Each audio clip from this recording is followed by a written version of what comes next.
മലയാള cinema ഇപ്പോ ഒരു വലിയ പ്രതിസന്ധിയിലൂടെയാണ് കടന്നു പോകുന്നത് എന്നുള്ള വാർത്തകളാണ് ഞങ്ങൾ എല്ലാവരും കണ്ടുകൊണ്ടിരിക്കുന്നത്. ഉടനെ സമരം വരും അങ്ങനെയൊക്കെ. അപ്പൊ അത്തരത്തിലൊരു സാഹചര്യത്തിലാണ് കുത്തൊഴുക്ക് പോലെ ധ്യാൻ ചേട്ടന്റെ പടങ്ങള് വരുന്നത്. ചോദ്യം അതെ അതെ. അപ്പൊ ഞാൻ പറയുന്നത് ധ്യാൻ ചേട്ടന്റെ കഴിഞ്ഞ ദിവസത്തെ ഒരു റീല് കണ്ടായിരുന്നു. അതില് ധ്യാൻ ചേട്ടൻ തന്നെ ധ്യാൻ ചേട്ടനെ പടക്കം സ്റ്റാർ എന്നാണ് വിശേഷിപ്പിക്കുന്നത്. അല്ല, ആ റീലിന്റെ കൺസെപ്റ്റ് അതാണ്, ഒരു പടക്കം തോളിട്ടുകൊണ്ട് വരുന്നത്. മനസ്സിലായെന്നുള്ളു. അപ്പൊ ഒരു പടത്തിനെ ശരിക്കും ഡീമോട്ടിവേറ്റ് ചെയ്യല്ലേ ചെയ്യുന്നത്. ഞങ്ങൾ എത്ര പ്രൊമോട്ട് ചെയ്യാലോ അപ്പൊ കയറൂ നിങ്ങളോ? ഞങ്ങളുടെ മീഡിയ ടീം നിങ്ങൾ കാരണം എത്ര പടം എന്റെ ഓടി. ചേട്ടാ ചേട്ടാ ചേട്ടാ ധ്യാൻ ചേട്ടാ ഈ പരിപാടി ഞാൻ ഈ പരിപാടി കുറച്ചു വരെ കാണുന്ന ചേട്ടനിപ്പോ കപ്പൽ നിങ്ങൾ കാരണം എന്റെ ഓടിയ ഒരു പടം പറഞ്ഞു. എനിക്ക് പറഞ്ഞ എന്റെ കൊള്ളാമത്തെ ഒരു പടം നിങ്ങൾ കാരണം നീ കാരണം ഓടിച്ചു. നല്ലൊരു തിരക്കഥയുള്ള പടം ഓടിയിട്ടുണ്ട്. നല്ലൊരു തിരക്കഥയുള്ള പടം ഓടിയിട്ടുണ്ട്. ചേട്ടൻ നല്ല തിരക്കഥ പൊട്ടിയ പടം പറ. പൊട്ടിയ പടം പറ. നീ തോറ്റു പോയിട്ട് ചേട്ടാ ചേട്ടാ കപ്പൽ മുതലാളി ഇപ്പൊ 21 ഗ്രാംസ് പറഞ്ഞു. അല്ലല്ല, കപ്പൽ മുതലാളി ഞാൻ പറയട്ടെ, നിങ്ങളുടെ വിഷയത്തിലെന്തിനാ ഞങ്ങൾ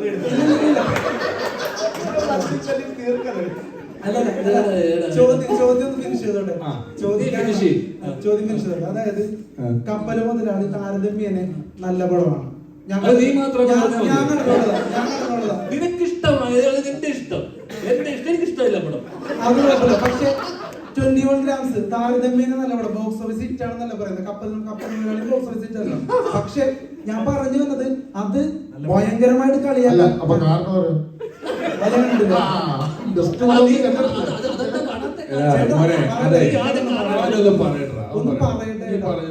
ഞങ്ങളുടെ പോയിന്റ് ഒന്ന് കേക്ക്. എന്റെ പോയിന്റ് കാരണം ഇപ്പൊ തന്നെ ഞാൻ പറയാം.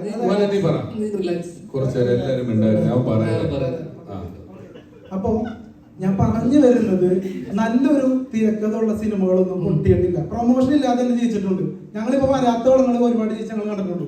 മനസ്സിലാകുന്നുണ്ടോ? പിന്നെ എന്റെ ഒരു അഭിപ്രായം, മലയാള സിനിമയുടെ ഒരു പ്രേക്ഷകൻ എന്നുള്ള നിലയിൽ പറയാണ്, ഏറ്റവും വലിയ പ്രതിസന്ധി ഈ പറയുന്ന പോലെ ഒരു കണക്കുമില്ലാണ്ട് ചൂടപ്പം പോലെ ഇറങ്ങുന്ന സിനിമകളാണ്. അത് നിങ്ങൾ പ്രൊഡ്യൂസർമാര് ഫുൾ സ്ക്രിപ്റ്റ് വായിച്ചു നോക്കിയിട്ട് പടങ്ങൾ ഇനി മുതൽ സെലക്ട് ചെയ്യണം എന്നാണ് എന്റെ അഭിപ്രായം ആസ് എ പ്രേക്ഷകൻ. മനസ്സിലാവുന്നുള്ളൂ. അങ്ങനെയാണെങ്കിൽ പടത്തിന്റെ ഹിറ്റ് ആ ഒരു നിരക്കിലൊക്കെ ഒരുപാട് മാറ്റം വരും. അതല്ലാതെ നിങ്ങളുടെ ഇന്റൻഷൻ എന്താണ് ഇങ്ങനെയുള്ള കുറെ പടങ്ങൾ പ്രതീക്ഷ വെക്കേണ്ടതെന്ന് പറയുന്നത്? ഞങ്ങളൊക്കെ ഒരു സിനിമക്കാരനാവണമെങ്കിൽ തന്നെ ഒരുപാട് പ്രതീക്ഷയിലാണ്. ഇപ്പൊ കപ്പൽ മുതലാളി കഴിഞ്ഞ എത്ര നായക വേഷം രമേഷ് പിഷാരടി ചേട്ടന് കിട്ടി? കപ്പൽ മുതലാളി കഴിഞ്ഞു, എത്ര നായക വേഷം കിട്ടി രമേഷ് പിഷാരടി ചേട്ടന്? സൈഡ് റോഡിലോട്ട് പോയില്ലേ? പക്ഷെ ചേട്ടന് എത്ര പടം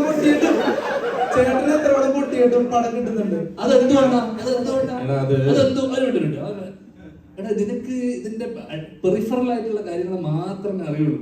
ഒരു പ്രൊഡ്യൂസറും ഒരു ഡയറക്ടറും ഒരിക്കലും എന്നെ വെച്ചിട്ട് എത്ര പടം പൊട്ടി എന്നെ വെച്ചിട്ട് എന്തിനാ വീണ്ടും വീണ്ടും പടം എടുക്കുന്നത്? പറയാൻ പറ്റില്ല. ഇത്രയും നീ പറഞ്ഞില്ല, അതുകൂടെ പറ. ഒരു പ്രൊഡ്യൂസർ ഇരിക്കുന്നു, പറയാൻ പറ്റില്ല. അല്ല പറ, നീ പറഞ്ഞോ. അതായത് ചേട്ടന്റെ കമന്റ്സിൽ വരുന്നത് കള്ളപ്പണം വെളുപ്പിക്കൽ സ്റ്റാർ എന്നൊക്കെയാ. ആയിക്കോട്ടെ, അതുകൊണ്ട് അവർക്ക് ഗുണമുണ്ടാവുന്നുണ്ട്. ഞാനല്ലോ വിളിപ്പിക്കുന്നത്. എനിക്ക് റെക്കോർഡ് കാണും, ഇതൊന്നും കാണും. അതുകൊണ്ട് എനിക്കെന്താണ് ഗുണം? ആ രീതിയിൽ അവർക്ക് ഗുണം ഉണ്ടാവുന്നുണ്ടോ? അപ്പൊ എന്റെ പടം ഏതാ നഷ്ടമായിട്ടില്ല? എല്ലാരും വിളിപ്പിച്ചില്ലേ? പൈസ എല്ലാം വന്നില്ലേ? പ്രൊഡ്യൂസർ സ്ക്രിപ്റ്റ് വായിച്ചു നോക്കണം എന്നൊക്കെ പറയുന്നുണ്ട്. ഇത് വായിച്ചു നോക്കാതെ ഒന്നുമല്ല ഒരു സിനിമ ഇറങ്ങുന്നത്. അങ്ങനെ ഇപ്പൊ അത്രയും സിനിമ ഇവിടെ ഇറങ്ങുന്ന അത്രയും സിനിമ ജനങ്ങൾക്ക് ആവശ്യമില്ല. 150 സിനിമ ഇറങ്ങുന്നുണ്ട്. 12 മാസമല്ലേ ഉള്ളൂ, 365 ദിവസമുള്ളൂ. 150 ദിവസമൊക്കെ ആൾക്കാർക്ക് സിനിമ കണ്ടുണ്ട്. അപ്പൊ അത്രയും ചോയ്സ് ഉണ്ട്. എല്ലാ സാധനവും ഇവിടെ ഒരുപാട് ഇറങ്ങുന്നുണ്ട്. ഇവിടെ ഇറങ്ങുന്ന ബിസ്ക്കറ്റും പേസ്റ്റും അരിയും മണ്ണെണ്ണയും കാറും എല്ലാം ഒരുപാട് ബ്രാൻഡുകളുടെ ഒരുപാട് എണ്ണം ഇറങ്ങുന്നുണ്ട്. നമുക്ക് ആവശ്യമുള്ളത് മാത്രമേ നമ്മൾ എടുക്കുള്ളൂ.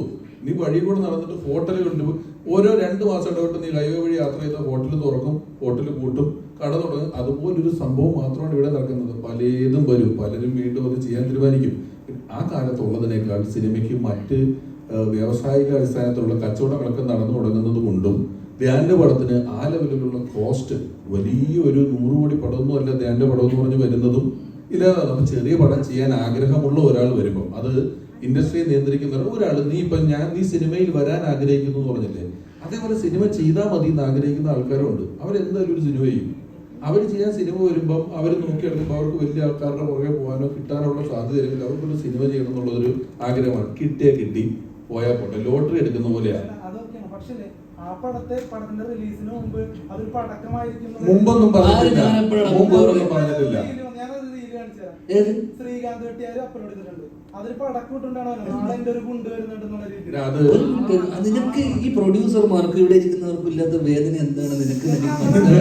നിങ്ങളെ നീ മാനിക്കണം വെച്ചാൽ ഞാൻ എനിക്കിഷ്ടമുള്ള പോലെ ഞാൻ ജീവിക്കുക, എനിക്കിഷ്ടമുള്ള കാര്യം ഞാൻ ചെയ്തൂടെ. സാമൂഹ്യ പ്രതിബദ്ധത മനസ്സിലായി. അല്ല, അതിനകത്ത് പൊട്ടുമെന്നല്ല പറയുന്നത്, പറയുന്നത് ആ റീലിനകത്ത് പറയുന്നത് എന്താ, ഈ പടക്കം പൊട്ടില്ല, ഇത് പൊട്ടിയാലും അത് ഒരുപാട് പേര് സ്വപ്നം കുറച്ചുകൂടി സീരിയസ് ആയിട്ട് കണ്ടുകൂടെ, അത്രയുള്ള ചോദ്യം. ഇവിടെ ഒരാളും ഒരു സിനിമ എടുത്തിട്ട് ഇത് കാണുന്ന പ്രേക്ഷകൻ പണ്ടാരം തുടങ്ങണം, അവൻ കണ്ടിട്ട് വെറുക്കണം എന്ന് പറഞ്ഞിട്ടല്ല സിനിമ എടുക്കുന്നത്. എല്ലാവർക്കും ആ സിനിമ ആരുടെങ്കിലും ഒക്കെ ഒരാളുടെ പേഴ്സണൽ ഫേവറേറ്റ് ആയിരിക്കും. ഈ സിനിമ കണ്ട് കുറച്ച് ആൾക്കാരിലേക്ക് എത്തണം, അപ്പൊ ആ പടത്തെ പറ്റി നല്ല അഭിപ്രായം പറയണം. അല്ലെങ്കിൽ അല്ലാതെ ഇത് കണ്ട് ആൾക്കാർ എന്നെ ചീത്ത വിളിക്കണം എന്ന് പറഞ്ഞാൽ ആര് സിനിമ എടുക്കുന്നില്ലെന്നാണ് എനിക്ക് തോന്നുന്നത്. പിന്നെ ഞാൻ ഒരു മിനിറ്റ്, ഞാൻ എങ്ങനെ ജീവിതത്തിനെ കാണണമെന്ന് നീയാണോ എനിക്ക് പഠിപ്പിച്ചു തരാ? അല്ല, ഞാൻ സിനിമയെ എങ്ങനെയാണ് കാണേണ്ടത്, ഞാൻ ജീവിതത്തെ എങ്ങനെയാണ് കാണണം നീ എനിക്ക് പഠിപ്പിച്ചു തരണം. അല്ലല്ല, സിനിമയെ കുറിച്ച് എന്റെ കാഴ്ചപ്പാടും ഞാൻ എങ്ങനെ സിനിമയെ അപ്രോച്ച് ചെയ്യുന്നുള്ളത് രണ്ടുണ്ട്. നീ എന്തിനാ എനിക്ക് പറഞ്ഞു തരുന്നത്? നീ കണ്ടൂടെ? അല്ലല്ല, അത് നിനക്ക് ഇത്രയും ആൾക്കാരിരിക്കെ പ്രസ് മീറ്റിൽ നീ ജീവിതത്തിന് വളരെ സീരിയസ് ആയിട്ട് നീ ചെയ്യുന്ന ജോലിയെ സീരിയസ് ആയിട്ടല്ലേ കാണുന്നത്? അതേ സീരിയസ്നെസ്സോടെ ഞാൻ ജോലി ചെയ്യുന്നു. ഇവിടെ ഏറ്റവും അച്ചടക്കത്തോടുകൂടി ജോലി. നീ പറഞ്ഞപ്പോ ഞാൻ കേട്ടോ, നിർത്ത്, ഒരു സെക്കൻഡ് നിർത്ത്. നീ ഒരു വാഗ്വാദത്തിന് വന്നാലല്ലോ, അല്ലല്ലോ നീ പറഞ്ഞ ആവശ്യമില്ലാത്ത ചൊറിയ. നീ ചെയ്ത പോലെ തന്നെ അവനും ഒരു ഇതായിട്ട് ചോദിക്കണം. ഞാൻ സീരിയസ് ആവണോ, ഞാൻ എന്താണെന്നുള്ളത് നീ എനിക്ക് പറഞ്ഞു തരണ്ടല്ലോ. മോനെ, ഒരു സെക്കൻഡ്, അത് സീരിയസ് ആയിട്ടൊക്കെ എടുക്കുന്നുണ്ട്. സിനിമ പൊളിയുന്നു, ഈ പൊളിഞ്ഞു എന്നുള്ള കാര്യം മനസ്സിലാക്കുന്നുണ്ട്.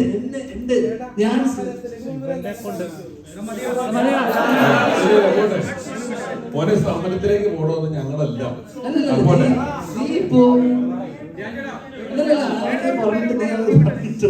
അല്ലല്ല, അത് അവൻ പേഴ്സണൽ ഇന്റർവ്യൂ എടുത്തോളൂ. പേഴ്സണൽ ഇന്റർവ്യൂ എടുത്തോളൂ, പ്രസ് മീറ്റ് വേണ്ട.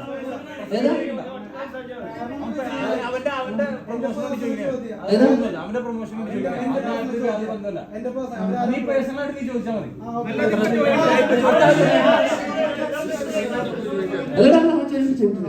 ഇത് കഴിഞ്ഞിട്ട് സംസാരിക്കാം.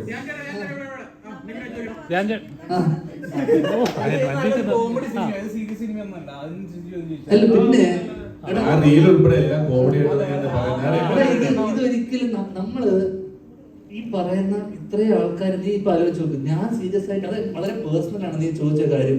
ഞാൻ ചോദിച്ച അത് നിനക്ക് എന്റെ അടുത്ത് ഈ ഒരു പടത്തിന് ഞാൻ പ്രൊമോട്ട് ചെയ്യാൻ നിൽക്കുന്ന ഒരു സ്ഥലത്ത് ഇത്രയും ആൾക്കാരിക്കുന്ന സ്ഥലത്ത് ഒരു മിനിറ്റ് സഹോദരൻ. അപ്പൊ ഞാൻ പറയല്ലേ, നീ അത് കേക്ക്. നീ ഒരു ചോദ്യം ചോദിച്ചില്ലേ, നിങ്ങൾക്ക് കുറച്ചുകൂടെ സീരിയസ് ആയി കണ്ടോ? അത് ഞാൻ മറുപടി പറഞ്ഞിട്ടെ. ഞാൻ എങ്ങനെ ജീവിതത്തിനെ കാണണം, ഞാൻ എങ്ങനെ സിനിമയെ അപ്രോച്ച് ചെയ്യണം എന്നുള്ളത് നീ എനിക്ക് ദയവ് ഇത് പറഞ്ഞു തരുന്നു.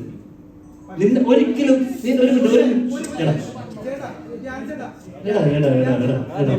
ഉത്തരം പറഞ്ഞു കംപ്ലീറ്റ് ചെയ്യട്ടോ. വിട്ടേക്കത്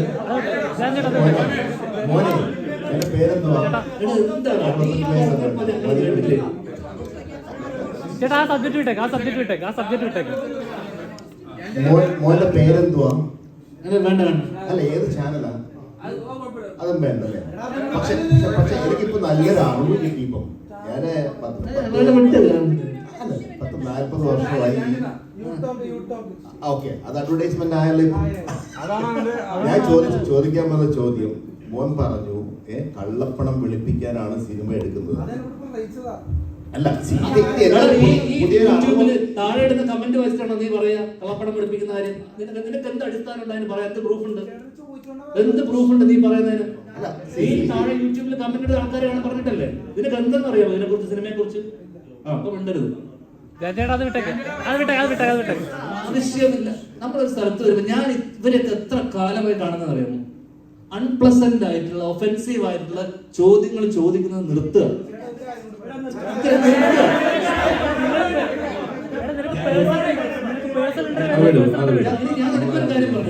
നിനക്കൊരു കാര്യം പറഞ്ഞുതരാം. നീ കേട്ടോ? അല്ലല്ല, അവനൊരു കാര്യം പറഞ്ഞോട്ടെ.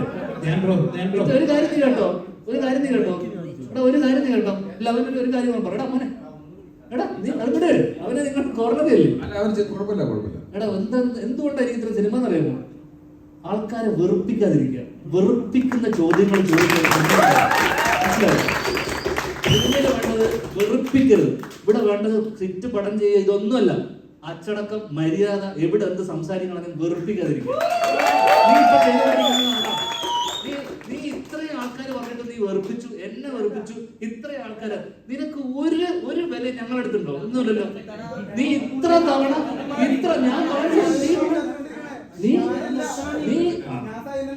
ഞാൻ കുഴപ്പമില്ല. ഇതിനെയും അതിന്റേതായ രസത്തിൽ തന്നെ എടുത്താൽ മതി മോനെ, കുഴപ്പമില്ല. മതി. ഉത്തരം പറയാനില്ല. ആൾക്കാർ പ്രൊമോഷൻസിന്റെ കാര്യങ്ങൾക്ക് വേണ്ടി വന്നതാണ്. നിർത്തടാ. നിങ്ങൾക്ക് കുറെ പ്രാവശ്യം പുറത്താക്കുന്നതല്ല, മറ്റുള്ളവർക്ക് ചോദിക്കാൻ അവസരം കൊടുക്കണം.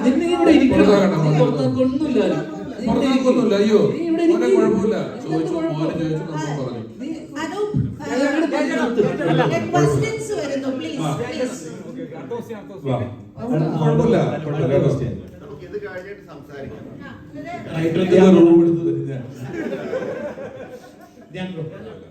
റിയൽ ലൈഫിൽ നടന്ന സംഭവമാണ്.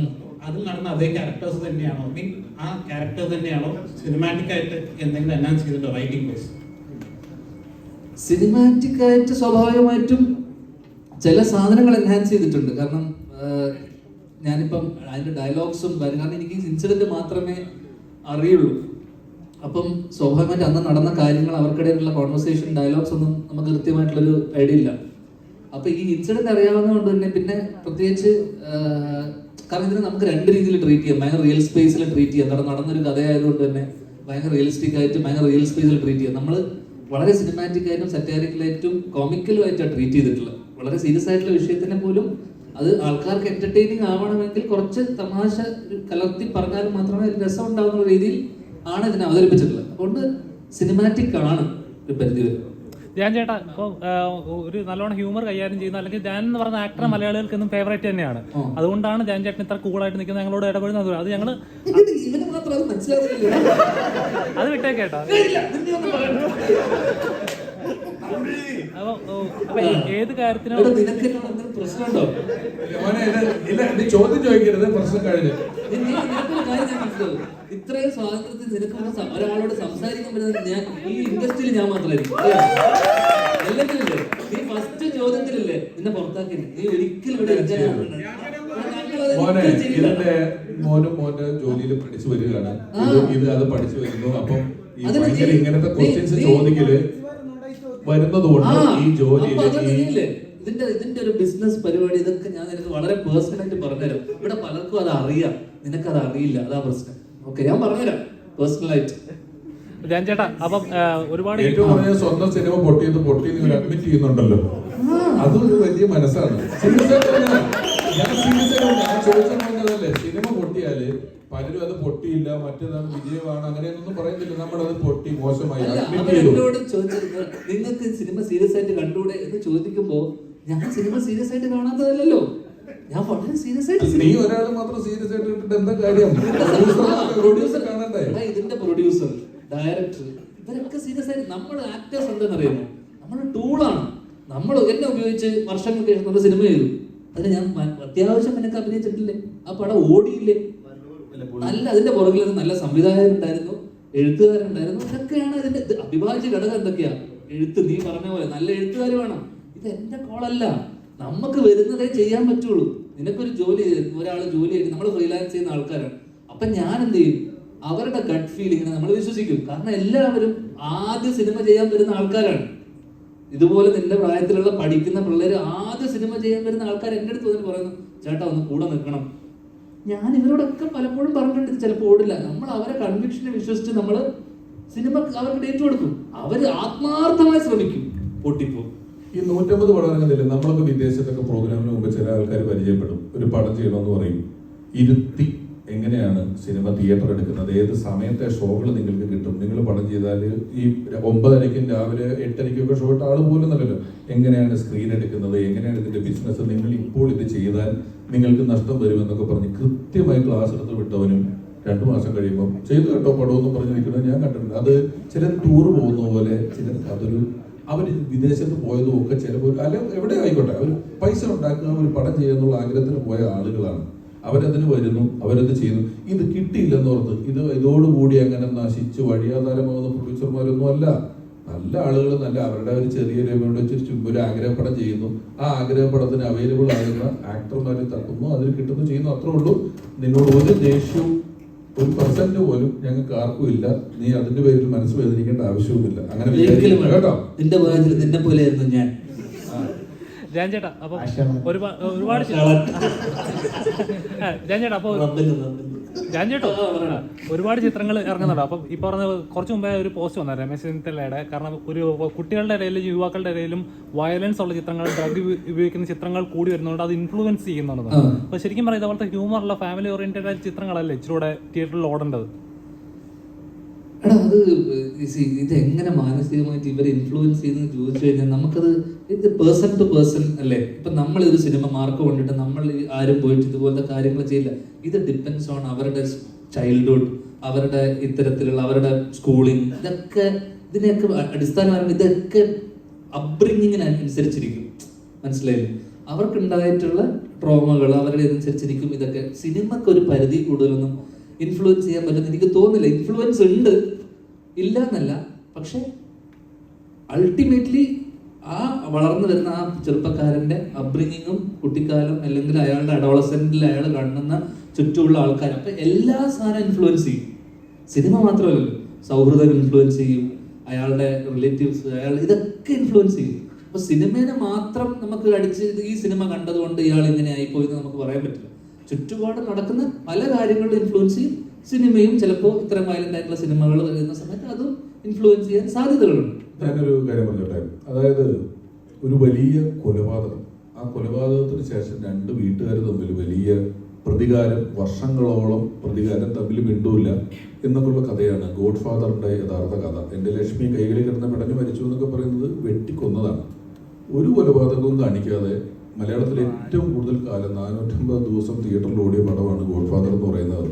ഒരു സിനിമ എങ്ങനെ ആളുകളിലേക്ക് എത്തിക്കണം എന്നുള്ളത് അതിന്റെ എഴുത്തുകാരൻ വിചാരിക്കുന്ന പോലെയാണ്. ഇപ്പം ഞാൻ 2 പടം ചെയ്തു, ഒരു തുള്ളി ചോര ഈ 2 പടത്തിൽ കാണിച്ചിട്ടില്ല. കാണിക്കുന്നവന് കാണിക്കുകയും ചെയ്യാം. പക്ഷേ ഞാൻ ഉൾപ്പെടെ അല്ലെങ്കിൽ നമുക്ക് മുൻപേ നടന്ന ഒരു തലമുറയെ പൊളിറ്റിക്കൽ കറക്റ്റ്നെസ് എന്നൊരു വാക്ക് പഠിപ്പിച്ചു തരികയും അത് നിറം, ശരീരം, ജാതി ഇതൊക്കെ വെച്ച് പരിഹസിക്കുന്നത് മാത്രമല്ല, മനുഷ്യനെ കൊല്ലുന്നത് പൊളിറ്റിക്കലി ഇൻകറക്റ്റ് ആണ് എന്ന് ഒരു പൊളിറ്റിക്കൽ കറക്റ്റ്നെസ്സുകാരും വാദിക്കുന്നതോ അല്ലെങ്കിൽ കൊലപാതകങ്ങൾ റീറെക്കോർഡ് ചെയ്ത് മ്യൂസിക് ഇട്ട് ഗ്ലോറിഫൈ ചെയ്യുന്നതിനെതിരെ ഒരു പൊളിറ്റിക്കൽ കറക്റ്റ്നെസ്സിന്റെ വാചകങ്ങളോ എവിടെയും ഞാൻ ഇതുവരെ കാണുകയോ കേൾക്കുകയോ ചെയ്തിട്ടില്ല. അവിടെ വളരെ പരിമിതമായ ഒരു സ്ഥലത്തിരുന്നുകൊണ്ടാണ് ഈ ഒരു മാറ്റർ എപ്പോഴും സംസാരിക്കുന്നത്. ഇപ്പം ഞാൻ ഈ ഇടയ്ക്ക് ക്യൂവിൽ ഇന്റർവ്യൂവിൽ ഞാൻ ഈ കാര്യം പറഞ്ഞപ്പോൾ അതിൽ കുറേ പേര് അയ്യോ അങ്ങനെ എന്താ പറയുന്നത്, ഇതാണോ അതാണോ എന്നൊക്കെ ചോദിച്ച് കമന്റ് കുറിച്ച് ഞാൻ ഈ മാറ്റർ 5 മാസം മുമ്പ് സംസാരിച്ചതാണ്. അതായത് നമുക്കിപ്പം സോഷ്യൽ മീഡിയയിൽ ഇതിന്റെ കഷ്ണങ്ങൾ വരും, സർട്ടിഫിക്കറ്റും സെൻസറിങ്ങും ഒക്കെ തിയേറ്ററിലല്ലേ ഉള്ളൂ, ഇതിന്റെ കഷ്ണങ്ങൾ വരുമല്ലോ.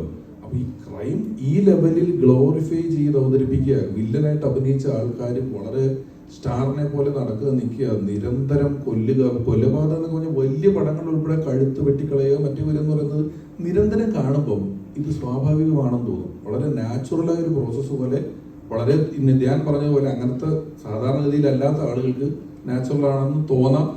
ചെറിയൊരു നിയന്ത്രണം ഉള്ളത്. നമ്മുടെ നാട്ടില് കളിപ്പാട്ടങ്ങളുടെ കൂട്ടത്തിൽ തോക്ക് വെക്കുന്ന നാടായത്.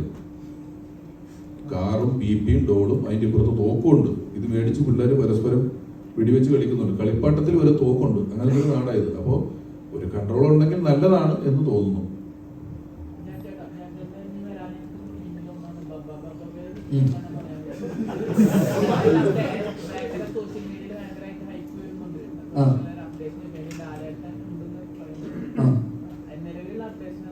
നിലവിൽ ഞാൻ വളരെ സീരിയസ് ആയിട്ട് ചെയ്തൊരു സിനിമയാണ്. പോസ്റ്റർ ഇറങ്ങിയിട്ടുണ്ടായിരുന്നു. ആ. അത് ഭയങ്കരമായിട്ട് വൈറലായിരുന്നു. ആ അപ്ഡേറ്റ് ഒന്നുമില്ലടാ ഇപ്പൊ എനിക്കൊന്ന് ദിലീപേട്ടൻ്റെ നിങ്ങളെ വിളിച്ചു വരുന്നേക്ക് ഇവിടെ പ്രൊമോഷൻ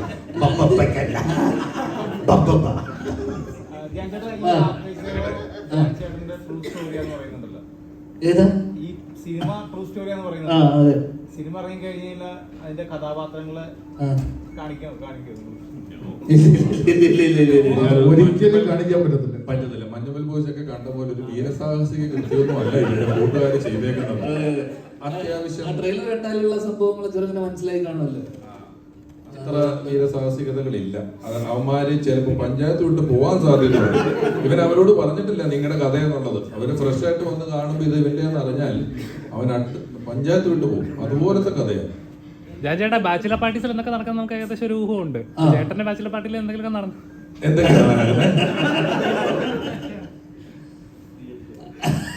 അല്ലല്ല എനിക്ക് അങ്ങനെ ഒരു ബാച്ചിലർ പാർട്ടി ഇല്ലായിരുന്നു.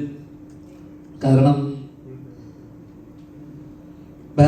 അതിന്റെ ഒരു ഡെയിലി പാർട്ടി ഉള്ളവർക്ക് ഒരു പ്രത്യേകിച്ച് ഒരു ദിവസമായിട്ടൊരു ബാച്ചിലർ പാർട്ടി എന്ന് പറഞ്ഞൊരു ഇല്ല. അപ്പൊ ഞാൻ കല്യാണ തലേന്ന് ഞാൻ ഈ കഥ പറഞ്ഞിട്ടുണ്ട് പലപ്പോഴായിട്ട്. ഞാൻ കല്യാണ തലേന്ന് രാത്രി ഒരു 9-10 മണി പിറ്റേ ദിവസം രാവിലെ എൻ്റെ കല്യാണമാണ് 9 മണിക്ക് കണ്ണൂര്. അപ്പൊ ഞാൻ നേരത്തെ ഇതുപോലെ സാമൂഹിക പ്രതിബദ്ധത ഇല്ലാത്തതുകൊണ്ട് ഞാൻ അളിയനുണ്ടായിരുന്നല്ലേ, ഞാൻ ബാത്റൂമിൽ നിന്ന് ചീട്ട് കളിച്ചോണ്ടിരിക്കുന്നു. അല്ല അളിയനുണ്ടായിരുന്നു. ആ ചീട്ട് കളിക്കുന്നു. പിറ്റേ ദിവസം രാവിലെ ഞാൻ എറണാകുളത്താണ്. 10:30 മണിക്ക് രാവിലെ എൻ്റെ കല്യാണം. രാത്രി 9-9:30 വരെ ഞാൻ എറണാകുളത്ത് ബാത്റൂമിൽ നിന്ന് മത്സരിച്ച് ചീട്ട് കളിക്കാം. അങ്ങനെ അളിയൻ വന്നിട്ട് എന്നോട് ചോദിച്ചു പോണ്ടേന്ന് ചോദിച്ചു. അപ്പൊ രാവിലത്തേക്ക് ഷർട്ട് എടുക്കണം, മുണ്ട് വാങ്ങണം, ഒന്നുമില്ല എൻ്റെ കയ്യിൽ. അങ്ങനെ രാവിലെ അപ്പൊ എന്നെ ആരും വിളിക്കുന്നുമില്ല. അതായത് കല്യാണത്തിന് ആരും നീ വരുന്നില്ലേ എന്ന് പോലും ആരും വിളിക്കുന്നില്ല. പലരുടെയും വിചാരം അച്ഛൻ വിളിച്ചില്ല, അമ്മ വിളിച്ചില്ല, ആരും വിളിക്കുന്നില്ല. ഞാൻ പിന്നെ എന്തിനാ പോണേ ഷൂട്ട് മാറ്റി വെച്ചു. അങ്ങനെ രാത്രി ഒരു 9-10 മണി ആയപ്പോഴാണ് ഈ മത്സരത്തിനിടയിൽ എൻ്റെ ആരോ മാമൻ വിളിച്ചെന്നെ. അരവിന്ദിന്റെ അതിഥികളൊക്കെ ചെയ്ത ജാതി ജാതക ചെയ്ത മാമൻ വിളിച്ചു പറഞ്ഞു നീ വരുന്നില്ലേ എന്ന് ചോദിച്ച്. അങ്ങനെ ഹോട്ടലിലുണ്ടോന്ന് ചോദിച്ചു. അപ്പൊ ഞാൻ പറഞ്ഞു ഇല്ല, ഞാൻ എറണാകുളത്താന്ന് പറഞ്ഞു. അങ്ങനെ ആ 10-10:30-11 മണിക്ക് ഞാൻ പുറപ്പെട്ട് ഏകദേശം 4-4:30 മണി വരെ 4-5 മണിയൊക്കെ ആയപ്പോഴാണ് എത്തിയത്. 6 മണി അപ്പോഴേക്കും ഞാൻ വരുന്ന വഴിക്ക് നീരജിനെ ഹോട്ടലിൽ വെച്ച് കാണുന്നു. ഇവന്റെ കുറെ കലാപരിപാടിയൊക്കെ കഴിഞ്ഞതിന് ശേഷം 9:30 മണിക്ക് ഞാൻ ഉറങ്ങാതെ എഴുന്നേറ്റ് നേരെ ഒരു 9:30 മണിക്ക് ആരോ തന്ന ഡ്രസ്സ് വിട്ട് ഞാൻ നേരെ കല്യാണം കാലിയെത്തും. തിരിച്ച് അതേപടി എറണാകുളത്ത് നിന്ന് പിറ്റേ ദിവസം ചീട്ടുകളി ഇങ്ങനെ കല്യാണം കഴിക്കാനും വേണം ഒരു യോഗം. ഇങ്ങനെ കല്യാണം കഴിക്കാനും വേണം ഒരു യോഗം. പിന്നെ നല്ല വർഷങ്ങളായിട്ടുള്ള ഒരു സൗഹൃദം ഉള്ളത് കൊണ്ട് പുള്ളിക്കാരിക്ക് നമ്മുടെ ദൈനംദിന ജീവിതത്തിന്റെ പരിപാടിയൊക്കെ അന്ന് ഇപ്പൊ അതൊക്കെ നിർത്തി. ഇന്ന് സൂപ്പിലിടോ മാത്രം.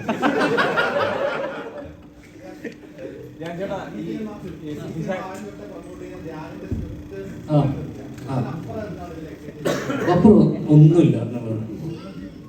അല്ല അപ്പൊ ഇവന്റെ സംവിധാനം അല്ല സുരേഷ്, ഇതിപ്പോ ഞാൻ പറഞ്ഞില്ല, ഇതിപ്പോ നേരത്തെ പറഞ്ഞ പോലെ മാർക്കോ അല്ലെങ്കിൽ ഇപ്പം ത്രില്ലർ വയലൻസ് സിനിമകൾ, എല്ലാതരം സിനിമകളും നമുക്കിപ്പോ ഇപ്പൊ ജാതി ജാതകം വന്നു, റൊമാൻസ് വരുന്നു. ഇപ്പം കഴിഞ്ഞ കുറച്ച് കാലങ്ങളായിട്ട് നമ്മൾ കാണുന്ന സീസൺ ഹിറ്റ് അടിക്കുന്ന പല സിനിമകളും ത്രില്ലേഴ്സ് ആണ്. ത്രില്ലർ അല്ലെങ്കിൽ ആക്ഷൻ, കാരണം കിഷ്കിന്തി ആയിക്കോട്ടെ, മാർക്കോ ആയിക്കോട്ടെ, വയലന്റ് ത്രില്ലർ. അപ്പം മാസി വലിയ സിനിമകളാണ്. ചിരി എവിടെയൊക്കെയോ മിസ്സാവുന്നുണ്ടെന്ന് നമുക്ക് ഫീൽ ചെയ്യുന്നുണ്ട്. അത്തരത്തിൽ വളരെ സിറ്റുവേഷൻ ആയിട്ടുള്ള ശരിക്കും നടന്നൊരു ഇൻസിഡന്റിനെ ബേസ് ചെയ്തുകൊണ്ടുള്ള ചെറിയ നുറുങ്ങ് ചിരികളുള്ള ആ രീതിയിൽ നമുക്ക് തിയേറ്ററിൽ പോയി ഇറങ്ങി വരുന്ന സമയത്ത് പ്രത്യേകിച്ച് യാതൊരു ടേക്ക് ഹോമും ഇല്ലെങ്കിൽ പോലും ആ ചിരിയോടുകൂടി നമുക്ക് ഇറങ്ങി വരാൻ പറ്റുന്ന ഒരു സിനിമയാണ്. അത്തരത്തിലുള്ള സിനിമകളും വേണം, ആവശ്യമാണ്. കാരണം കറക്റ്റായിട്ട് ലാസ്റ്റിൽ അതിജാതകം വരുന്നു, പിന്നെ റൊമാൻസ് വരുന്നു, ചിരി നമ്മൾ എവിടെയൊക്കെയോ മിസ്സായ സാധനങ്ങൾ. അപ്പൊ ആ തരത്തിൽ എനിക്ക് തോന്നുന്നു ആ രീതിയിൽ ആ കേസ് ഒരു സിഗ്നിഫിക്കൻസ് ഉണ്ട് കേസ് ഓഫ് നല്ല ഗുഡ് ഹ്യൂമർ എന്നുള്ള രീതി. ധ്യാൻ ചേട്ടാ ഇപ്പൊ ഒരു ജാതി ജാതകം പറഞ്ഞു, അത് നല്ലൊരു ഫിലിമാണ്, ഒരുപാട് ചിരിക്കാനുള്ള ഒരു എലമെന്റ്സ് ഉണ്ട്, എനിക്ക് ഇഷ്ടപ്പെട്ട ഒരു ഫിലിമാണ്. അപ്പം പക്ഷെ സോഷ്യൽ മീഡിയയിൽ ഒരു സ്റ്റേജ് കഴിഞ്ഞപ്പോഴേക്കും അവർ പറഞ്ഞു വെച്ചാൽ ഇത് 30 വയസ്സ് കഴിഞ്ഞവരെ കളിയാക്കുന്ന പോലെ ഫീൽ ചെയ്യുന്നു, ഞങ്ങൾ ഇങ്ങനെ ശരിക്കും ഒരു സിനിമയായി കാണാതെ പേഴ്സണലായിട്ട് എടുക്കുന്ന ഒരു സ്റ്റേജ് ഉണ്ടല്ലോ, അത് വല്ലാതെ സൊസൈറ്റി എഫക്ട് ചെയ്യുന്നുണ്ട് കരുതുന്നുണ്ടോ? അല്ല, സിനിമ ഇപ്പൊ കുറെ കാലങ്ങളായിട്ട് സിനിമ എല്ലാവർക്കും വളരെ പേഴ്സണലാണ്. ഇപ്പൊ ഇങ്ങനൊക്കെ ഭയങ്കര പേഴ്സണലായിട്ട് എടുക്കുന്നില്ലേ പല കാര്യങ്ങളും. അപ്പൊ അതൊക്കെ ഒന്ന് അവരുടെയൊക്കെ തോളത്താണ് സിനിമ, അവരുടെ റെസ്പോൺസിബിലിറ്റി. കാരണം ഒരു കോമൺ മാൻ്റെ റെസ്പോൺസ് ഇത് എന്റർടൈൻമെന്റിനെ മാറിയിട്ട് വേറെ രീതിയിൽ വളരെ ക്രിട്ടിക്കലായിട്ടും ഇപ്പൊ എനിക്കില്ലാത്ത പ്രശ്നം, ഇവിടെ ഇല്ലാത്ത പലർക്കുള്ള പ്രശ്നം നിങ്ങൾക്കുണ്ടാവും. എന്റെ കരിയറിനെ ആലോചിച്ച്, എന്റെ ജീവിതത്തെ ആലോചിച്ച്, എന്റെ ഇതിനെ പ്രതിസന്ധി, മലയാള സിനിമയുടെ പ്രതിസന്ധി ഒക്കെ അവന്റെ തോളിലാണ്, ഒക്കെ അവർക്ക് പേഴ്സണലാണ്. മനസ്സിലായില്ലേ? കാരണം അത് നമുക്കൊരിക്കലും ഇത് ചെയ്യാൻ പറ്റില്ല. അത് അവന്റെ പേഴ്സണൽ തോട്ടാണ്, നമുക്കൊരിക്കലും ഇത് ചെയ്യാൻ പറ്റാത്ത. അപ്പോൾ പലരും പേഴ്സണൽ ആവുന്നിടത്ത് എന്ത് പറ്റുമെന്ന് വെച്ച് കഴിഞ്ഞാൽ ഒരു കൈൻഡ് ഓഫ് ഹെയ്റ്റ് പ്രൊപ്പഗേറ്റ് ചെയ്ത് തുടങ്ങും നമ്മൾ. അപ്പൊ ഈ ഹെയ്റ്റ് എന്ന് പറയുന്ന സാധനം, ഞാൻ ഇവനെ ഒന്നും ചെയ്തിട്ടില്ല, പക്ഷെ അവൻ എന്നോട് വെറുപ്പുണ്ട്, ഞാൻ ഇവനെ എന്ത് ചെയ്തു? അപ്പോ എന്ത് ചെയ്തിട്ടാണ് അവൻ എന്നോട് ഇത്ര പ്രശ്നം? കാരണം ഞാൻ എത്രയോ കാലങ്ങളായിട്ട് ഞാൻ സിനിമ ചെയ്യുന്നു, ഇത് ചെയ്യുന്നു. അപ്പൊ നമുക്ക് ഇവിടെ ആൾക്കാരെ വെറുക്കുന്ന എന്തിനാ അറിയാമോ? നമ്മൾ സിനിമ ചെയ്തുകൊണ്ട് നമ്മൾ ഏറ്റവും ഇവിടെ വലിയ സൂപ്പർ സ്റ്റാർ ആയിട്ടുള്ള വലിയ നല്ല സിനിമ ചെയ്യുന്നവരൊക്കെ നല്ല മനുഷ്യന്മാരാണെന്ന് എനിക്ക് തോന്നുന്നുണ്ടോ? ഒരിക്കലും അല്ലായിരിക്കും. ചിലപ്പോ അത് ഓടാത്ത പല പൊട്ടി സിനിമ ചെയ്യുന്ന ഞാനും നല്ല മനുഷ്യനല്ലടാ. അത് ഈ ജഡ്ജ് ചെയ്യുന്നതും ആസ്വദിക്കുന്നതായിട്ട് വലിയ വ്യത്യാസമുണ്ട്. വിദേശത്തൊക്കെ ഒരു ബ്രേക്ക്ഫാസ്റ്റ് കൊണ്ട് തന്നാൽ എൻജോയ് യുവർ ബ്രേക്ക്ഫാസ്റ്റ് എന്ന് പറഞ്ഞാൽ നമ്മൾ എൻജോയ് ചെയ്യാനാണ് പറയുന്നത്. ഇവിടെ നമ്മൾ എല്ലാ സാധനവും വളരെ ജഡ്ജ് ചെയ്യുകയാണ്. അപ്പോൾ ഇപ്പം ഞങ്ങളുടെ ഇന്റർവ്യൂ, ഞങ്ങളെല്ലാവരും ഈ പടത്തിന്റെ പ്രൊമോഷൻ ഇന്റർവ്യൂ ചെയ്തല്ലോ, ഞങ്ങൾ 4-5 സുഹൃത്തുക്കളാണ്. ഞങ്ങൾ അങ്ങോട്ടും ഇങ്ങോട്ടൊക്കെ പറയുന്നത്. ഞാൻ ഇതിന്റെ ചില ഇന്റർവ്യൂ ഒക്കെ ലിങ്ക് കിട്ടി ഇങ്ങനെ കമന്റൊക്കെ വായിച്ചു നോക്കുമ്പോൾ ചില ആൾക്കാർ ഈ ധ്യാൻ അത് പറഞ്ഞത് പിഷാരടിക്ക് ഇഷ്ടപ്പെട്ടില്ല, മറ്റവൻ ഇവനെ ഈ സമയം ഇത്രയും അജു വർഗീസ് അങ്ങോട്ട് നോക്കിയിരുന്നത് നിങ്ങളിൽ എത്ര പേർ ശ്രദ്ധിച്ചു? ഇതൊന്നുമില്ല. ഇതൊക്കെ ഇവർ പേഴ്സണലായി എടുത്ത് ഞങ്ങളുടെ ഓരോരുത്തരുടെയും ആ സമയത്തെ മാനസിക നില എന്തായിരുന്നു, ഞങ്ങൾ ഇങ്ങനെ ഒരു വിദ്വേഷം മനസ്സിൽ വെച്ചിട്ടായിരിക്കും ഇത് ചെയ്തതെന്നൊക്കെ ഓവർ തിങ്ക് ചെയ്ത് കഥകൾ മെനഞ്ഞ് കമന്റുകൾ ഇട്ടുകൊണ്ടിരിക്കുകയാണ് പലതരത്തിൽ. അവിടെ ഇതിനെ എന്ത് രസമായിട്ട് കണ്ട് ചിരിച്ച് മറക്കാവുന്ന ഒരു കാര്യമാണ്. ഇതൊരു ഇന്റർവ്യൂ അല്ലേ, അതൊരു ഇനം ഞങ്ങൾ പ്രസന്റ് ചെയ്തൊന്നുമല്ലോ. ഞാൻ പണ്ടൊക്കെ ഞാൻ ഇന്നലെ ധ്യാനെ വിളിച്ചു പറഞ്ഞു, ഞാൻ നമ്മുടെ പ്രോഗ്രാം കണ്ടിട്ട് നല്ലതാന്ന് പറയുന്ന ആൾക്കാരുണ്ട്, TV ഷോ കണ്ടിട്ടുണ്ട്, സിനിമ കണ്ടിട്ട് പറയുന്നുണ്ട്, ഇന്റർവ്യൂ കണ്ടിരുന്നു നന്നായിരുന്നു എന്നൊക്കെ ചിലത് പറഞ്ഞു. അതൊരു ഐറ്റം പോലെയായി, ഒരു ഐറ്റം നമ്മൾ ചെയ്ത പോലെ. എനിക്കിതറിയില്ലല്ലോ. ഞാൻ ഇടക്കാലത്ത് ഈ ക്യാപ്ഷൻ പോലും ഞാൻ നല്ല ക്യാപ്ഷനുകൾ ഇടുമായിരുന്നു. ഒരു ദിവസം ഞാൻ നോക്കിയപ്പോഴേ, ചേട്ടാ ഇന്നത്തെ ക്യാപ്ഷൻ ഏറ്റില്ലെന്നൊരു കമന്റ്. ഇത് ഞാൻ വെറുതെ ഫോട്ടോ എടുത്ത ഒരു ക്യാപ്ഷൻ അല്ല, ഇത് അതെനിക്ക് പെട്ടെന്ന് കിട്ടല്ലേ. ഒരു ദിവസം കൊണ്ട് ഇതിന്റെ ക്യാപ്ഷൻ ഇടണം, എനിക്ക് 10 വയസ്സ് പ്രയോജനമില്ലാത്ത കാര്യം എനിക്കറിയാലോ, നല്ല ക്യാപ്ഷൻ. ദേഷ്യം വേണ്ട, ചിരിക്കുന്നെങ്കിൽ ഒരു ചിരി വന്നിട്ട് കഴിയുമ്പോൾ ഇന്നത്തെ ക്യാപ്ഷൻ അത്ര ഏറ്റില്ലെന്നൊരു കമന്റ് വന്നപ്പോൾ ഇതൊക്കെ ജഡ്ജ് ചെയ്യാണ്. ഇതവൻ റിവ്യൂ പറയാൻ തുടങ്ങി എന്റെ ക്യാപ്ഷന്. ഇതിന്റെയൊക്കെ റിവ്യൂ പറയേണ്ട വല്ല കാര്യമുണ്ടോ? അതുകൊണ്ടൊരു പ്രശ്നം ഉണ്ടാവും. നമ്മൾ പിറ്റേ ദിവസം ശ്രദ്ധിക്കും ക്യാപ്ഷൻ ഇടുന്ന സമയത്ത്. ഞാൻ നിർത്തി എനിക്ക് എന്താ ഞാൻ ഫോട്ടോ എടുക്കാൻ പറ്റണില്ല. എനിക്ക് എന്റെ പ്രശ്നം അറിയാമോ? ഈ ഇന്റർവ്യൂ രസമില്ല, ഇത് ചിരിക്കാനൊന്നും ഇല്ലെന്നോ എനിക്ക് ടെൻഷനാണ്. പിന്നെ പിറ്റത്തേക്ക് നന്നാക്കണല്ലോ. പക്ഷെ നിങ്ങൾ ഈ ജീവൻ എന്തെങ്കിലും സംസാരിച്ചില്ലെങ്കിൽ ജീവൻ റെസ്റ്റ്ലെസ് ആയി തുടങ്ങി. ഞാൻ ഈ കാര്യം പറഞ്ഞപ്പോ ഇവര് ശാരദ അഞ്ചേട്ടൻ ധ്യാൻ ചേട്ടൻ ഇവരെ പിന്നെ തമാശ പറഞ്ഞു കഴിഞ്ഞാൽ അത് കളിയാക്കലാണോ എന്ന് തോന്നും. ഈ പറഞ്ഞ പോലെ വയലൻസ് കുറച്ച് അധികം ആയി കഴിഞ്ഞാൽ ആൾക്കാരെ എത്ര ആൾക്കാർ സിനിമ കണ്ട് ഞാൻ നന്നായി പുറത്തു പോയി ജോലി ചെയ്ത് കുടുംബം നോക്കാന്ന് പറഞ്ഞ് പോയിട്ടുണ്ടെന്ന് എത്ര ആൾക്കാർ അങ്ങനെ ചെയ്തിട്ടുണ്ടാകും. പക്ഷെ ആരും അതിനെപ്പറ്റി പറയുന്നില്ല. എല്ലാവർക്കും ഒരു കാര്യത്തിന്റെ മോശം പിന്നെ കാര്യങ്ങൾ പൊക്കിപ്പിടിച്ച് ഇത് കൊള്ളത്തില്ല, അത് ഇങ്ങനെ ചെയ്യാൻ പാടില്ലായിരുന്നു. നല്ല ഗുണങ്ങൾ ഒരുപാടുണ്ട്, അതിനെപ്പറ്റി ആരും സംസാരിക്കുന്നില്ല. പിന്നെ നല്ലത് വിശ്വസിക്കാതെയുമായി. അതായത് ഞാൻ ഒരിക്കൽ പറഞ്ഞില്ല, അതായത് ഒരുത്തം പോയി 10 പേരെ ഇടിച്ചിടുന്നത് വിശ്വസിക്കുന്ന അത്ര പോലും ഒരുത്തം പോയി 10 പേർ കൂടെ മേടിച്ചു കൊടുക്കുന്ന സിനിമ വിശ്വസിക്കുകയല്ല. അവനെ നന്മമരുന്നൊക്കെ വിളിച്ച് അവന്റെ ചാറെടുത്തിട്ട് അവനെ പരിപിളകി കളയും. അതെ, ചെയ്യാൻ പറ്റത്തില്ല. ആരോടെങ്കിലും നന്നായിട്ട് പറഞ്ഞാൽ കേറോളിയായി. അങ്ങനെ ഇപ്പൊ ഓളികളുടെ കാലവും ഉണ്ട്, അത് നമ്മൾ മനസ്സിലാക്കണം. അപ്പൊ എന്തിനേയും കുറ്റം പറഞ്ഞ് ഈസിയാ. പക്ഷെ അതിൽ നിന്ന് എന്തെങ്കിലും ഒരു കാര്യത്തിൽ ഒരു നല്ലതുണ്ടെങ്കിൽ ഇത് കൊള്ളായിരുന്നു കേട്ടോ, അങ്ങനെ പറയുന്നിടത്താണ് ഇപ്പൊ കുറച്ചുകൂടെ റിലവൻസ് ഉള്ളതെന്ന് എനിക്ക് തോന്നുന്നു. പിന്നെ കാര്യം നിങ്ങള് കൊച്ചു എല്ലാവരും പറയുന്ന ഇവരോട് ചോദിച്ചല്ലോ സിനിമാറ്റിക് ആയിട്ടാണോ ഈ കഥ പറഞ്ഞതെന്നുള്ളത്. ശരിക്കും നമ്മുടെ ജീവിതത്തിൽ പറഞ്ഞ് നടന്ന പല കാര്യവും നമുക്ക് സിനിമയായിട്ട് കാണിക്കാൻ പറ്റില്ല.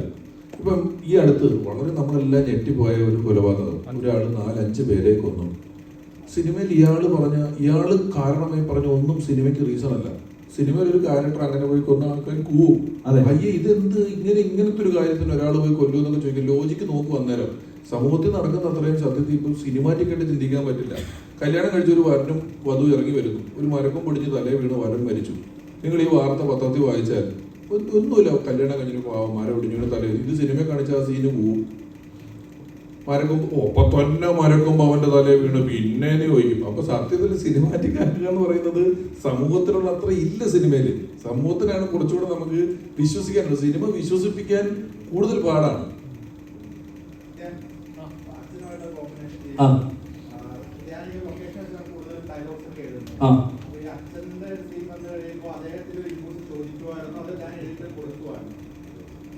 അന്നത്തെ ദിവസം നമ്മൾ എഴുതിയിട്ട് പുള്ളിയുടെ അടുത്ത് നമ്മളൊന്ന് ഡിസ്കസ് ചെയ്തു.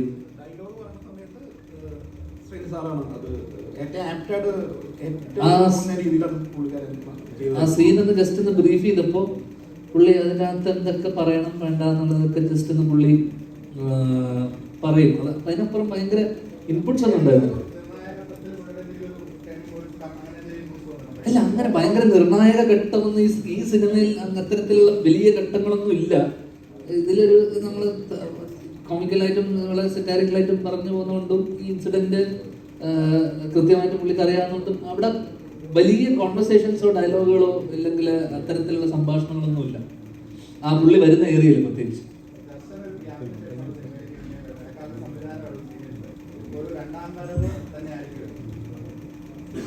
അത് നിങ്ങളല്ലേ പറയേണ്ടത്, വരവാടോ പോക്കാടോ എന്നുള്ളത്.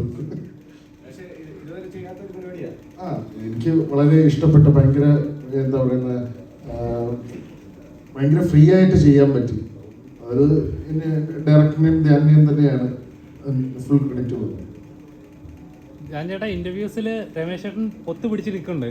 ധ്യാൻ ചേട്ടൻ ഒരു പിൻഗാമിയായിട്ട് രമേശ് ചേട്ടനെ കാണുന്നുണ്ടോ? കല്ല് വെച്ചെറിയാൻ ആളില്ല ചേട്ടാ, നിന്റെ പിൻഗാമിയാക്കിടാ. എന്തൊരു കഷ്ടടാ യുവമാരിക്കൊണ്ട്. ഞാൻ ആ മത്സരത്തിന് ഇല്ല. സത്യം പറയട്ടെ, ഭയങ്കര അസൂയോടെ ഞാൻ ഈ മത്സരത്തിന് ഇതിത്ര ഒരു മത്സരമാണ്, ഒരു മത്സരമായിട്ടല്ല ഞാൻ വന്നത്. പ്രമോഷൻ എന്ന് പറഞ്ഞ് വന്നു കഴിഞ്ഞപ്പോഴേ ഇത് മത്സരമാക്കി ചിലര്. അവനതിലടിച്ചു, ഇവനതിലടിച്ചു, ഇവനങ്ങോട്ട് പറഞ്ഞു.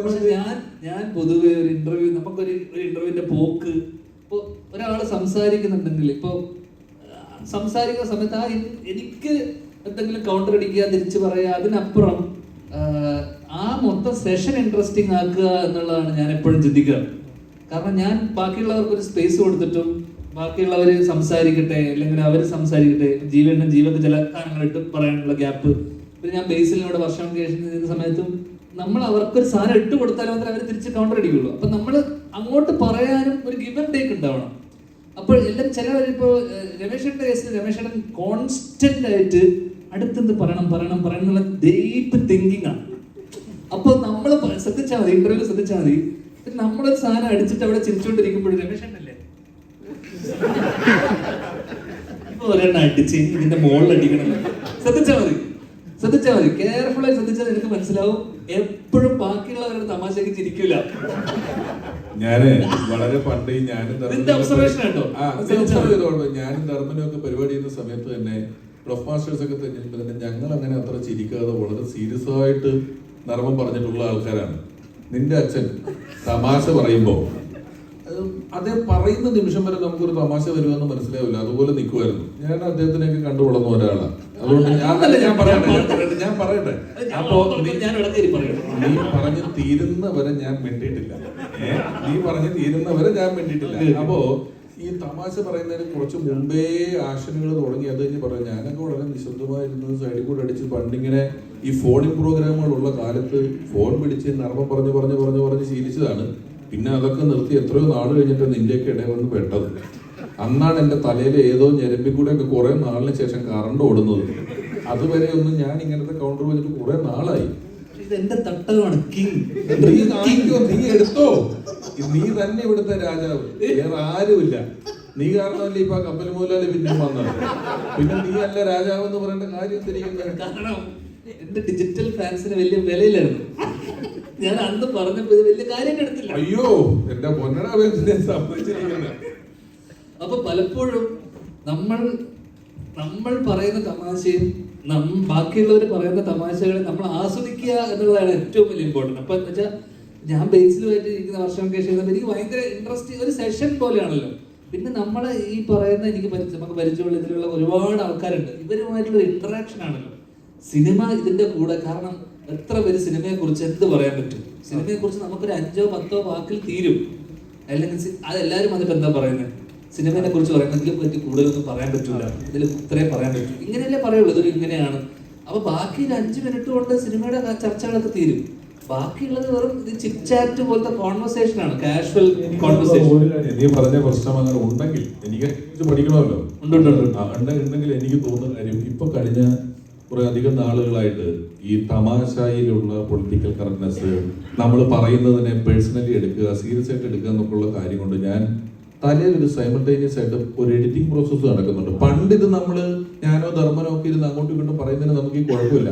ഇപ്പം പ്രത്യേകിച്ച് ഞാൻ എൻ്റെ രാഷ്ട്രീയമൊക്കെ തുറന്നു പറഞ്ഞ് നിൽക്കുന്ന സാഹചര്യത്തിൽ നമ്മൾ പറയുന്ന സാധനത്തിന്റെ ഏതെങ്കിലും ഒരു വാക്കോ അറ്റോ മൂലയുടെ ഒരു കഷ്ണം കൊണ്ടുപോയി ഹെഡിങ് ആക്കി മറ്റൊരു സാധനമാക്കി മാറ്റപ്പെടുമോ എന്നൊരു ഭയം ഉള്ളത് കൊണ്ട് പറയുന്നതിന് മുമ്പ് ചിലപ്പോൾ ഇങ്ങനെ ചിന്തിക്കുന്നുണ്ടാവും. അതായിരിക്കും.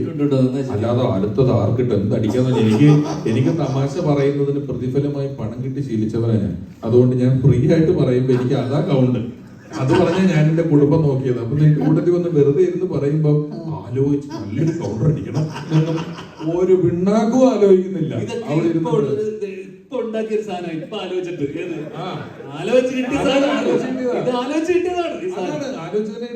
ഇങ്ങനെ പറഞ്ഞെങ്കിൽ എന്തെങ്കിലും ഉണ്ടാവണമല്ലോ. സാർ നീ തന്നെ രാജാവ്. എടാ നമ്മൾ ഒറ്റ കെട്ടാ കേട്ടോ, നമ്മളൊരൊറ്റ കെട്ടാ, ഞാനും നീയും. നമുക്ക് ഒന്നിച്ച് ഒരൊറ്റ ശത്രുവുണ്ട്. ഈ കള്ളപ്പണം വെളുപ്പിക്കുന്നവരുമായിട്ടുള്ള കൂട്ട് നമ്മൾ എന്നോട് അവസാനിപ്പിക്കുകയാണ്. ഇത് നമുക്കിതില്ല, ഇതില്ല, ഞാനില്ല. ഈ സാമൂഹിക പ്രതിബദ്ധത ഇല്ലാത്തവരുടെ കൂട്ടത്തിൽ നിന്നും എന്നെ രക്ഷിക്കൂ. നമുക്ക് പോയി എന്തെങ്കിലും സാമൂഹിക പ്രതിബദ്ധതയോടെ എന്തെങ്കിലും ചെയ്യാം. നമുക്ക് കാണ ക്ലീനാക്കാൻ പോവാം. വരുന്നുണ്ടോ? പണ്ട് NSSന്റെ കാണ ക്ലീനാക്കി നമുക്ക് ഇപ്പൊ പോയി ചെയ്യാം. റെഡിയാണ്? ആരെങ്കിലും വരുന്നുണ്ടോ കാണ ക്ലീനാക്കാൻ?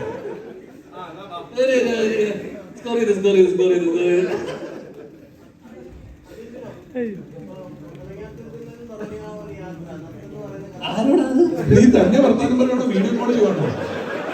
അവൻ വീഡിയോ കോൾ ചെയ്ത് ആരോടെ മിണ്ടുക?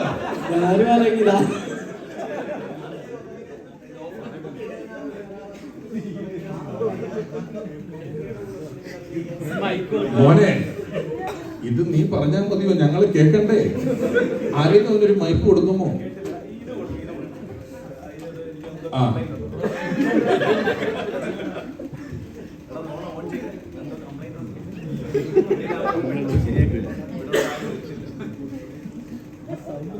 അബിൻബിനോ ഇപ്പം ഒതലങ്ങാത്തുരത്തിൽ നിന്നും നത്തെന്ന കഥാപാത്രമായി തുടങ്ങിയ ഒരു യാത്രയാണ്. അതിൽ ഇപ്പം മമ്മൂക്കയുടെ കൂടെ അഭിനയിക്കാൻ കഴിഞ്ഞു, ലാലേട്ടൻ്റെ കൂടെ ഇപ്പം അഭിനയിച്ചുകൊണ്ടിരിക്കുന്നു. ഇപ്പം ആപ് കൈസയുടെ ഒരു പ്രധാനപ്പെട്ട ഒരു കഥാപാത്രമാണെന്നാണ് മനസ്സിലാക്കാൻ കഴിയുന്നത്. ആ ഒരു യാത്ര എങ്ങനെ ഉണ്ടായിരുന്നു? പിന്നെ ഈ ഒരു വൈബ് ടീമിൻ്റെ കൂടെ ഉള്ള ഒരു എക്സ്പീരിയൻസ്? നല്ല രസമുള്ള യാത്രയായിരുന്നു. ഒരു സഞ്ചാരിയുടെ ഡയറക്ടർ വൈബ് ഇതേ വൈബ് തന്നെയായിരുന്നു. നല്ല രസമാണ് ഇവരോട് വർക്ക് ചെയ്യാനും. വിനയ് ചേട്ടനാണ് എന്നെ അപ്കൈസയിലോട്ട് വിളിക്കുന്നത്. അപ്പം ഫസ്റ്റ് ധ്യാൻ ചേട്ടൻ്റെ സ്ക്രിപ്റ്റാണ്. അപ്പം ഇതിൽ ക്യാരക്ടറും പറഞ്ഞപ്പോഴത്തേക്കും ചെയ്യാം, എന്നെ കൊണ്ടാവുന്ന രീതിയിൽ ചെയ്യാൻ പറ്റുമെന്നുള്ള രീതിയിലാണ് ഞാൻ ഈ ക്യാരക്ടർ എടുത്തത്. അപ്പം അങ്ങനെ ചെയ്തിട്ടുണ്ടാകും. അപ്പം ആ ഒരു യാത്ര ഒരിക്കലും പ്രതീക്ഷിച്ചില്ല, അവരോട് രണ്ടുപേരും കൂടെ അഭിനയിക്കാൻ പറ്റുമെന്ന് പ്രതീക്ഷിച്ചില്ല. യാദൃശ്ചികമായി വന്നതാണ്. നേരത്തെയൊക്കെ നത്തെന്ന് പറഞ്ഞായിരുന്നു ആളുകളൊക്കെ അറിയപ്പെട്ടത്. അപ്പം നമ്മുടെ നാട്ടിലാണെങ്കിൽ നത്തെന്നായിരുന്നു കൂടുതൽ പേര് അറിയപ്പെട്ടത്. ഇപ്പൊ അബിൻബിനോ എന്ന് പറഞ്ഞു കഴിഞ്ഞാൽ ആളെ അറിയുന്ന ഒരു സ്ഥിതിയിലേക്ക് വന്നിട്ടുണ്ട്. അപ്പം എങ്ങനെയാണ് അതിൻ്റെ ഒരു ഇല്ല, ഞാൻ സാധാരണ ഈ ഷൂട്ടിംഗ് സെറ്റിലൊക്കെ ചെല്ലുമ്പോഴത്തേക്കും അഭിനന്ദ വിളിച്ച് കഴിഞ്ഞാൽ ഞാനങ്ങനെ തിരിഞ്ഞു നോക്കാറില്ല. നത്തെന്ന് വിളിച്ചാൽ ഞാൻ തിരിച്ച് നോക്കത്തുള്ളൂ. ഞാൻ തന്നെ ആ പേര് മറന്നിരിക്കുകയാണ്. അപ്പോൾ അങ്ങനെ തിരിച്ചു വന്നതായിട്ട് എനിക്ക് തോന്നുന്നില്ല. ഏത് പേര് വിളിച്ചാലും ചീത്തപ്പേരില്ലാതിരുന്നാണ്. ധ്യാൻ ചേട്ടാ, ഇപ്പം ധ്യാൻ ചേട്ടൻ്റെ പടങ്ങൾ 2025 പടങ്ങളൊക്കെ അഭിനയിക്കാനുള്ള പടങ്ങളൊക്കെ തീർന്നുകൊണ്ടിരിക്കുകയാണ്. ഈ ഡയറക്ഷനിലോട്ട് കയറുകയെന്ന് പറഞ്ഞു. ഇപ്പൊ റൈറ്റിംഗിൽ ഒരു പടം ഇപ്പോൾ ഇറങ്ങാൻ പോകുന്നു. ഇപ്പൊ ഇനി അടുത്ത പ്രോജക്റ്റ് ഏതാണ്? ഡയറക്ഷൻ തന്നെയല്ലേ? ഏപ്രിൽ മെയ് വരെ കുറച്ച് കമ്മിറ്റ്മെന്റ്സ് ഉണ്ട്. അത് കഴിഞ്ഞ് കഴിഞ്ഞാൽ കഴിഞ്ഞു. ഏത് ജോണർ ആയിരിക്കും? ഏകദേശം ഒരു ക്ലൂ.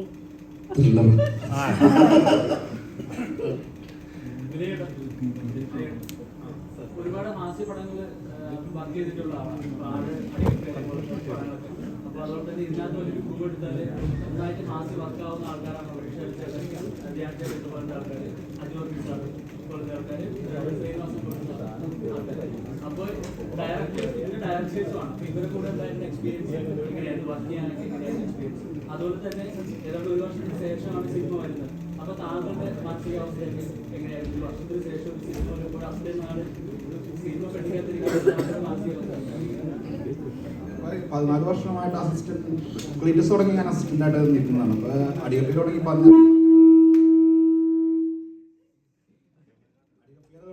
ധ്യാൻ്റെ കൂടെ ഉണ്ട്. അപ്പോൾ പല കഥകളും നമ്മളിങ്ങനെ ഡിസ്കസ് ചെയ്യുന്ന കൂട്ടത്തിൽ വന്നൊരു കഥയുമാണിത്. അപ്പോൾ അതിനു മുമ്പ് നമ്മൾ പാതിരക്കുർബാന എന്നൊരു പടം അനൗൺസ് ചെയ്തിട്ട് ഷൂട്ടിങ്ങിനൊക്കെ ഒരു 3 ആഴ്ച മുമ്പ് കോവിഡിന്റെ സെക്കൻഡ് ലോക്ക്ഡൌണിൽ ഇപ്പോൾ നമ്മൾ ഊട്ടിയിലൊക്കെ ലൊക്കേഷനൊക്കെ ഫിക്സ് ചെയ്ത് അത് നിന്നുപോയത്. അപ്പോഴാണ് എന്നെ പറഞ്ഞ് നമുക്ക് ഇങ്ങനെ ഒരു പടം ചെയ്യാം എത്രയും പെട്ടെന്ന് പറഞ്ഞിട്ട് വരുന്നത്. ഇനി ഇത്രയും ആർട്ടിസ്റ്റുകൾ നമുക്ക് അതിച്ചേട്ടനും ധ്യാനമൊക്കെ ആണെങ്കിൽ നമ്മൾ ത്രൂ ഔട്ട് എപ്പോഴും കമ്മ്യൂണിക്കേഷൻ ഉള്ള ആൾക്കാരാണ്. രമേശ് ചേട്ടനായിട്ട് ഞാൻ ആദ്യമായിട്ട് ഇത് ചെയ്യണത്. പക്ഷേ നമ്മളൊരു സീൻ ഡെവലപ്പ് ചെയ്തിട്ട് രമേശ് ചേട്ടൻ്റെ അടുത്ത് ഇരുന്നിട്ട് നമുക്ക് ഡയലോഗ്സ് ഇപ്പോൾ കൗണ്ടേഴ്സ് വന്ന സമയത്ത് ഇതൊരു രമേശ് ചേട്ടൻ ചെയ്യാത്ത ടൈപ്പ് ഒരു ക്യാരക്ടർ ആയതുകൊണ്ട് തന്നെ പുള്ളി അതിന് അത്രയ്ക്കും ഇൻപുട്സ് നമുക്ക് തരുന്നുണ്ടായിരുന്നു. ഡയലോഗ്സ് നമുക്ക് ഇങ്ങനെ ചെയ്ത് നോക്കാം. പിന്നെ അജിച്ചേട്ടനും രമേശ് ചേട്ടനും കൂടി ഇംപ്രൂവൈസ് ചെയ്തിട്ട് അതിനെ ഏറ്റവും മാക്സിമം നന്നാക്കാനായിട്ടുള്ള എല്ലാ പരിപാടികളും നമുക്ക് നടന്നത്. ഭയങ്കര സപ്പോർട്ടായിരുന്നു എനിക്ക്. മൊത്തം ആർട്ടിസ്റ്റിന്റെ ഭാഗത്ത് നിന്ന് ഭയങ്കര സപ്പോർട്ടായിരുന്നു. പിന്നെ ഈ ഒരു വർഷം ഇറങ്ങാതിരിക്കുന്ന സമയത്ത് ഇടയ്ക്ക് സങ്കടം വരുന്ന സമയത്ത് ഇങ്ങനെ ഈ രാത്രികളുടെ ധ്യാനം വിളിച്ചിട്ട് സങ്കടമൊക്കെ പറയുമ്പോഴൊക്കെ നമ്മളെ മാക്സിമം ചേർത്ത് നിർത്താനാണ് എല്ലാവരും നോക്കിയിരുന്നത്. സന്തോഷം ഇപ്പോൾ ഇറങ്ങാൻ പോകുന്നത്. അപ്പൊ നമ്മുടെ പ്രസ് മീറ്റ് വൈൻഡപ്പ് ചെയ്യാണ്. Thank you so much. എല്ലാവരും വളരെ ഹാപ്പി ആയിട്ടുള്ള നല്ല നല്ല കാര്യങ്ങളൊക്കെ വേണം ഇടാൻ.